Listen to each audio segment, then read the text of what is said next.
नमस्कार, सुप्रभात, good morning India. मैं हूं आपके साथ गीतू चौहान और मैं हूं आपके साथ किरण। आप सभी का बहुत बहुत स्वागत है हमारे special news bulletin good morning India में। तो देखिए, हमारे इस खास बुलेटिन में हम आपको दिखाएंगे देश दुनिया की तमाम अहम खबरें, वो भी एकदम अलग अंदाज में। बड़ी और अहम खबरों के साथ हम आपको बताएंगे देश का मूड, आम आदमी के लिए जरूरी बातें। और इसके अलावा गुड मॉर्निंग इंडिया में आप देखेंगे सोच की बात, जहां हम आपको बताएंगे वो खबर जो सबसे ज्यादा चर्चा में है, जो देश में बहस का मुद्दा बनी हुई है। और फिर बात होगी दुनिया की, जहां हम आपको दिखाएंगे दुनिया की तमाम बड़ी खबरें। तो आइए शुरू करते हैं आपका खास बुलेटिन गुड मॉर्निंग इंडिया। और सबसे पहले बात करेंगे 4 बड़ी खबरों की। तो 8 बजे में बात करेंगे आज की बड़ी खबरों की। और सबसे पहले जो बात होगी वो है टैरिफ की, जिसमें भारत अमेरिका के बीच में एक विवाद जो है वो जारी है। और देखिए कि भारत अमेरिका के समझौते कि अगर हम माने तो इसके लिए वो तैयार नहीं है। और ऐसे में ट्रंप भारत पर लगातार टैरिफ वॉर कर रहा है। ऐसे में देखिए कि ट्रंप ने एक बार फिर से धमकी दे डाली है और कहा कि जब तक विवाद है ट्रेड डील पर बात होगी। और वहीं देखिए कि भारत का रुख पूरी तरह से साफ है। ट्रेड डील के जरिए वो किसानों के हितों से कोई समझौता नहीं करेगा। अमेरिका सुपर पावर है और ऐसे में इसी मुद्दे पर जो है हम बात करेंगे। बिल्कुल। और हमेशा ये देखा जाता है कि अक्सर ट्रंप अपनी ताकत से दुनिया के कई देशों पर दबाव बनाने की कोशिश करते हैं। और कई मुद्दों पर देख लीजिए, इजरायल ईरान युद्ध या फिर भारत पाकिस्तान का युद्ध रहा हो या किसी और भी बात में, लेकिन इस बार ट्रंप का हर दाव उल्टा पड़ता हुआ दिख रहा है। दूसरी खबर होगी अमित शाह के बिहार दौरे की। अयोध्या में राम मंदिर की तरह बिहार के सीतामढ़ी में सीता माता का मंदिर बनने जा रहा है, जिसकी अमित शाह आधारशिला रखेंगे। 882.87 करोड़ रुपए से ज्यादा की लागत वाली इस परियोजना के शिलान्यास समारोह में बिहार के मुख्यमंत्री नीतीश कुमार, कई केंद्रीय मंत्री शामिल होंगे। और करीब 67 एकड़ में इस भव्य मंदिर को तैयार किया जा रहा है। 11 महीने के अंदर पूरा होने की योजना भी बनाई गई है। और वहीं देखिए तीसरी बड़ी खबर का भी हम रुख करेंगे यहाँ पर। और धराली में किस तरह से रेस्क्यू ऑपरेशन जारी है और अब देखिए युद्ध स्तर पर ये रेस्क्यू जो है वो किया जा रहा है। उत्तराखंड के धराली में हुए हादसे में अब तक 5 मौतों की पुष्टि हो चुकी है। 70 लोगों का रेस्क्यू किया गया है। और प्रशासन के हवाले से जो सेना ने बताया कि 50 से ज्यादा लोग लापता है। रेस्क्यू जो है वो लगातार जारी है। ऐसे में चौथी खबर क्या है गीतू, वो आप बता दीजिए। बिल्कुल। देखिए, राहुल गांधी की रैली की वोटर वेरिफिकेशन को लेकर विपक्ष लगातार हंगामा कर रहा है और राहुल गांधी चुनाव आयोग पर धांधली का आरोप भी लगा रहे हैं।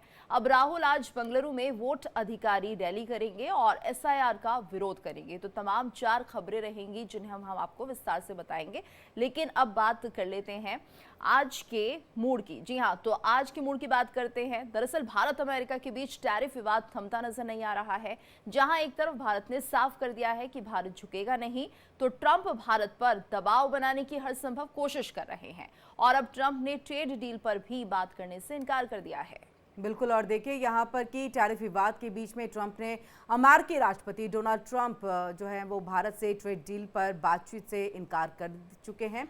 ऐसे में ट्रंप ने ये कहा है कि जब तक टैरिफ विवाद का हल नहीं निकाला जाता है तब तक जो है वार्ता जो है वो शुरू नहीं होगी। और ट्रंप से जब ये सवाल पूछा गया कि वे क्या भारत के ऊपर में 50% टैरिफ लगाए जाने की जो घोषणा है उसके बाद भी व्यापार वार्ता को आगे बढ़ाने की उम्मीद करते हैं, तो डोनाल्ड ट्रंप ने देखिए इस सवाल के जवाब में कह दिया कि नहीं।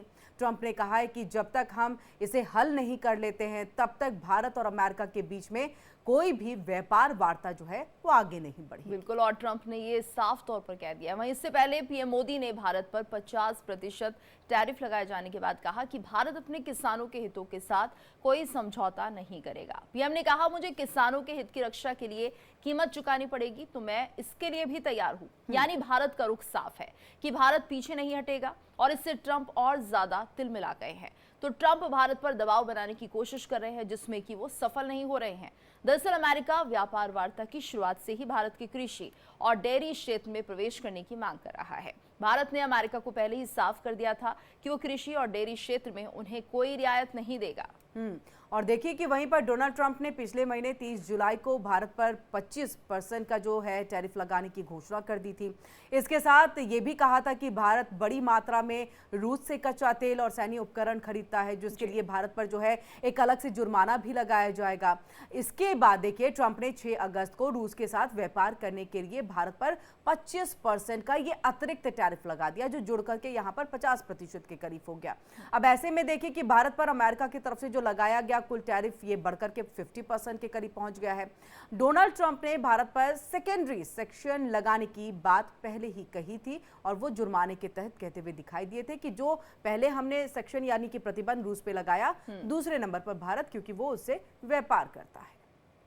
Do you expect increased trade negotiations, since you've announced the 50% tariff? No, not until we get it resolved. Mr. President. और वहीं ब्राजील के राष्ट्रपति ने पीएम मोदी से बातचीत की है। राष्ट्रपति लूला डी सिल्वा ने मोदी से फोन पर बातचीत की और दोनों नेताओं ने वैश्विक मुद्दों पर बात की है, जैसे कि व्यापार, ऊर्जा, रक्षा, कृषि। इन मुद्दों को लेकर बातचीत हुई है। राष्ट्रपति लूला के साथ अच्छी बातचीत हुई है, पीएम मोदी ने कहा। वहीं ब्राजील यात्रा यादगार रही है, इसका जिक्र भी प्रधानमंत्री मोदी ने किया।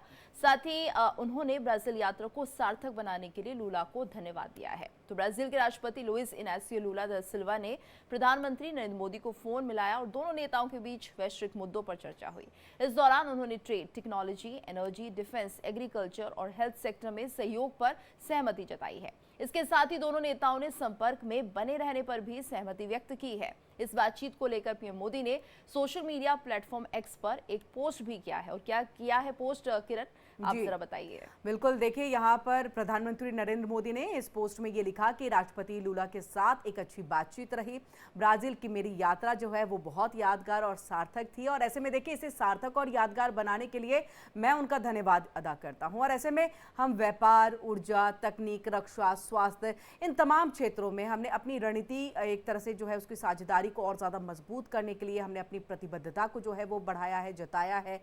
और ग्लोबल साउथ के देशों के बीच में एक मजबूत जन केंद्रित साझेदारी से सभी को लाभ होता है। ये बात उन्होंने अपने पोस्ट के जरिए कही और कई बार तो इसका जिक्र करते हुए प्रधानमंत्री गीतू नजर भी आए हैं, जिस तरह का उनका ब्राजील का दौरा रहा था और अब फोन पर ये बातचीत हुई है। बिल्कुल, और जिस तरह से किरण देखिए ट्रंप धमकी दे रहे हैं, उस तरीके से अब लगता है पूरे विश्व में जो सभी देश हैं वो चाहते हैं कि अमेरिका के अलावा कोई और ऑप्शन भी उन्हें मिल जाए। और ऐसे में ब्राजील और भारत की जो दोस्ती है वो जिस तरह से परवान चढ़ रही है, ये माना जाए कई क्षेत्रों में आने वाले दिनों में हम देखेंगे साझेदारी होगी और एक बहुत बेहतरीन दिशा में दोनों देश आगे बढ़ेंगे। बिल्कुल, और देखिए ब्राजील के राष्ट्रपति उन्होंने खुद ही कह दिया, जो टैरिफ ज़्यादा लगाया गया तो उसमें उन्होंने कहा कि मैं अमेरिका के राष्ट्रपति से बातचीत नहीं करूंगा, मैं बात यहाँ पर भारत के प्रधानमंत्री से करूंगा। तो इसमें भारत की भूमिका बहुत अहम हो गई है। अब ऐसे में हम गीतू खबरों में आगे बढ़ते हैं और देखिए बिहार की बात करें। बिहार में विधानसभा चुनाव है और इसको लेकर के अब बस कुछ ही महीने जो है वो बचे हुए हैं, लेकिन चुनावी रैलियों का दौर शुरू हो चुका है। प्रधानमंत्री नरेंद्र मोदी समेत देश के कई प्रमुख नेता भी लगातार बिहार का जो है वो दौरा कर रहे हैं और केंद्रीय गृह मंत्री अमित शाह भी बिहार के दौरे पर जाएंगे और वोटर्स को लगातार एक लुभाने की कोशिश में लगे हुए हैं। बिल्कुल, और आज गृह मंत्री अमित शाह सीतामढ़ी जा रहे हैं, जहां पर वो जानकी मंदिर के पुनर्विकास की आधारशिला रखेंगे, जिसे देवी सीता का जन्म स्थान भी माना जाता है। इस दौरे के जरिए सीतामढ़ी समेत तिरहुत मंडल में पड़ने वाले 6 जिलों की 49 सीटों पर वोटर्स को साधने का काम होगा। तो 882.87 करोड़ रुपए से ज्यादा की लागत वाली इस परियोजना के शिलान्यास समारोह में बिहार के मुख्यमंत्री नीतीश कुमार, कई केंद्रीय मंत्री भी शामिल होंगे। करीब 67 एकड़ में इस भव्य मंदिर को तैयार किया जा रहा है। तो 11 महीने के अंदर पूरा होने की योजना बनाई गई है। इस मंदिर को अयोध्या के श्री राम जन्मभूमि तीर्थ क्षेत्र की तरह ही बनाया जा रहा है। और इसके अलावा शाह सीतामढ़ी दिल्ली अमृत भारत ट्रेन को भी हरी झंडी दिखाएंगे। इसे पीएम मोदी ने पवित्र स्थल पर आने वाले श्रद्धालुओं के लिए बेहतर कनेक्टिविटी के लिए मंजूरी दी थी। तो शाह ने सोशल मीडिया पर लिखा, पूरे देश के लिए और विशेषकर मिथिलांचल के लिए अत्यंत शुभ और आनंदमय दिन है, जब बिहार के सीतामढ़ी में माता सीता की जन्मस्थली पर पवित्र पुनौरा धाम मंदिर और उसके परिसर के व्यापक विकास योजना की आधारशिला रखी जाएगी।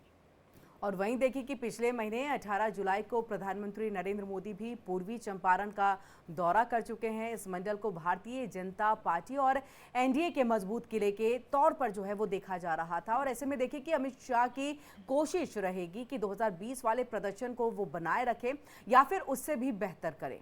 मां सीता की जन्मस्थली के नाम से मशहूर सीतामढ़ी को देखें तो यहाँ पर देखिए विधानसभा की 8 सीटें आती हैं। 8 में से 6 सीटों पर एनडीए को जीत मिली, जिसमें अकेले अगर 4 सीट की हम बात करें तो बीजेपी ने उस पर अपना कब्जा जो है वो जमाया था। 2 सीटों पर आरजेडी को जीत मिली थी। और ऐसे में देखिए बीजेपी बिहार में चुनाव के मद्देनजर एक रणनीति बनाने में जुट गई है। बिल्कुल। और केंद्रीय गृह मंत्री अमित शाह के बिहार दौरे और पुनौरा धाम में मां जानकी मंदिर के शिलान्यास को लेकर केंद्रीय मंत्री चिराग पासवान ने भी बयान दिया है। क्या कुछ कहा है, सुनाते हैं। बिहार के राजस्व को बढ़ाने की दृष्टि से भी ये एक ऐतिहासिक फैसला होगा। और करोड़ों की आबादी ऐसी है जो माता सीता पर विश्वास रखती है, आस्था रखती है। मैं खुद उनमें से एक हूँ। तो मेरे जैसे श्रद्धालुओं के लिए, भक्तों के लिए तो कल का दिन एक बहुत अत्यंत शुभ दिन है। ऐसे में केंद्र सरकार और बिहार सरकार के द्वारा लिया गया ये फैसला, गृह मंत्री जी स्वयं कल आ रहे हैं। कल वहाँ पे पूजा का भी कार्यक्रम है और उसके बाद मंच से गृह मंत्री जी और तमाम एनडीए के नेता भी अपनी बातों को रखने का कार्य करेंगे। और मैं मानता हूँ कि बिहार के लिए ये एक बड़ी चीज़ कल होने जा रही है। और गीतू अब आगे बढ़ते हैं और सवाल आम आदमी का हम करेंगे। देखिए यहाँ पर बात उसी होगी। धराली में आई आपदा ने इलाके का एक नक्शा ही जो है वो बदल दिया। और आज देखिए चौथे दिन भी रेस्क्यू ऑपरेशन लगातार जारी है। सीएम खुद वहां पर मौजूद है। बिल्कुल। और उत्तरकाशी के धराली में मंगलवार को यह आपदा आई और पूरे देश को हिलाकर रख दिया। पहाड़ से आए सैलाब में पूरा का पूरा गांव मलबे के ढेर में तब्दील हो गया और अभी भी इस मलबे में कई लोगों के दबे होने की बात कही जा रही है। तो धराली गांव में बादल फटने के बाद वहां फंसे हुए लोगों को रेस्क्यू करके सुरक्षित बाहर लाया जा रहा है। इस हादसे के वक्त वहां पर कई राज्यों से आए हुए पर्यटक भी मौजूद थे। बादल फटने से पूरे इलाके की बिजली और नेटवर्क भी चला गया था, जिससे लोगों का संपर्क कट गया। लोगों को 80 फीट के मलबे के ऊपर से रेस्क्यू करके लाया जा रहा है।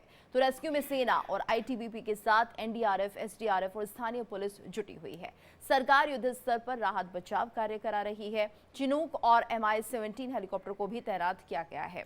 तो सीएम पुष्कर सिंह धामी ने राहत बचाव कार्य का जायजा लिया है किरण, और तमाम जो व्यवस्थाएं यहाँ पर की जा रही है उन्हें देखा जा रहा है। लेकिन बड़ी समस्या है कि यहाँ पर नेटवर्क नहीं है, संचार नहीं है और रास्ते जो है वो टूट चुके हैं, इसलिए रेस्क्यू में काफी दिक्कतें आ रही हैं। जी।